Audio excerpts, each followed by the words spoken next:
an award-winning creative director, filmmaker, and CEO of Ambition Media House. We're glimpsing into the creative mind of Steve Mugo in this episode of Wow Wednesday with your girl, Sossi May.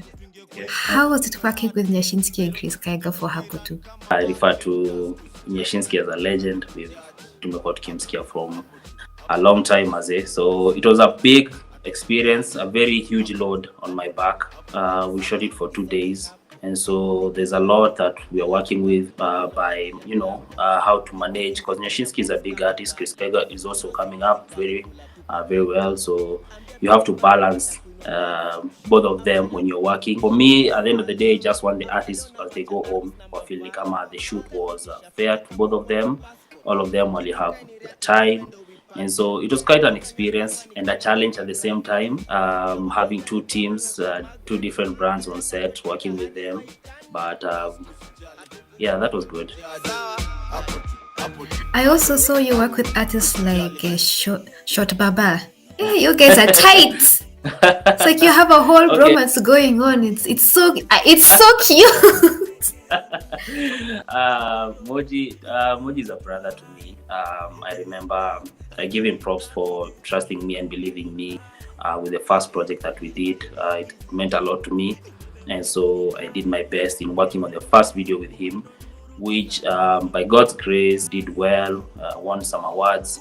But one thing I learned from it is how an artist can be, when you're working on a project with an artist, it's so important for the artist to understand that you're trying to create something from scratch, and we don't have like a formula, an exact formula that will make it go smoothly and all that. But for Moji, we had more of a relationship with him. He understood when things went wrong, and he was there the whole time when we were shooting, even when we're shooting the cast and everything, he was always there. So I think from that point, that's when what you call romance started with Moji. So definitely, I just give props to him for trusting me and believing me in the first project that we did. I like artists to learn a lot from him, because for him, when we work together, it's more of we're trying to do something together. It's not like I've given Steve this project to work on it, but instead it's kuja tufanye kazi pamoja and let's have a successful project. There are some directors actually who kind of struggle when it comes to communicating their vision to their crew. So how do you maintain that kind of like clarity with your team? When I was starting my career, niliangalia where we had gaps in our industry before I launched mine. And something I realized is that there was a kind of kulikuwa na kitu inaendelea that when an artist gives you a project, that the artist anaelewa maybe the idea on set or after, or when he sees the video. So at that time I was in school, so I had to get more info about kuandika treatments and scripts, as much as even the video, if it has a small budget, I want to make it sure that the client before and on set, she knows or he knows what you're going to shoot. So I basically, for every project, I make sure that I have a treatment, a script, how small, even if it's small or big, I have to write that so that we're on the same page with the artist. I understand that you want to make your vision match with what the artist wants to do with their talent, what they want to showcase to the world, yeah? Yeah. So there's this other project I saw that you did with the Ndatho Hope Kenya project. What did you get from that? Because that looked like a very emotive project that to come across, especially being in that environment. Not many people get to see how their actions can impact other people's lives. So I'm just going to try and I want to understand your perspective or your experience in that project. The good thing about my work is that you get a lot of experiences and your mind opens up.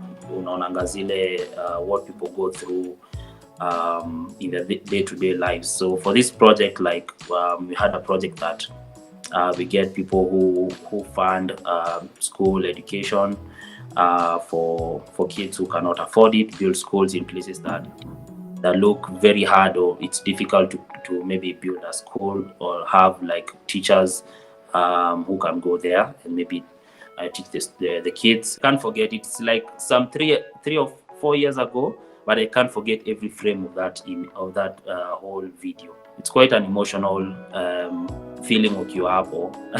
You have to make sure that usiingie kwa hiyo nini vitu kitry when you're pity utaweza get the exact thing that you want. Nililearn to appreciate what we have. People are going through a lot, and I just wanted to package it in a way that probably it will have an impact to others, and probably the kids out there. As much as it was work to me, at the end of the day, I wanted to have an impact so that it would maybe give them maybe even more schools and show them to the world, and maybe people will donate and they'll have a good life here. That's basically it. And that's what happened actually. After the video came out, there was a massive donation that came through.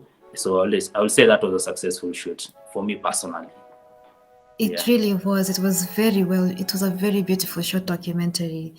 Thank you. The ending scene, the bird's eye view, that drone shot, by the way, umenishika tu roho. Guy. Karibu nilie machozi. The kids were so happy. Yeah. So walikuwa tu poa, I enjoyed every bit. Because nakumbuka that time we left Nairobi around 3.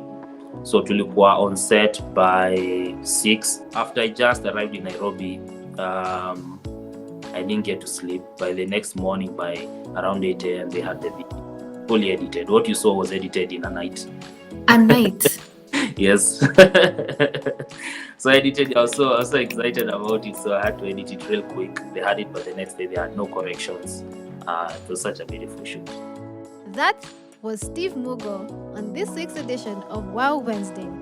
I'm your girl, Sossi May.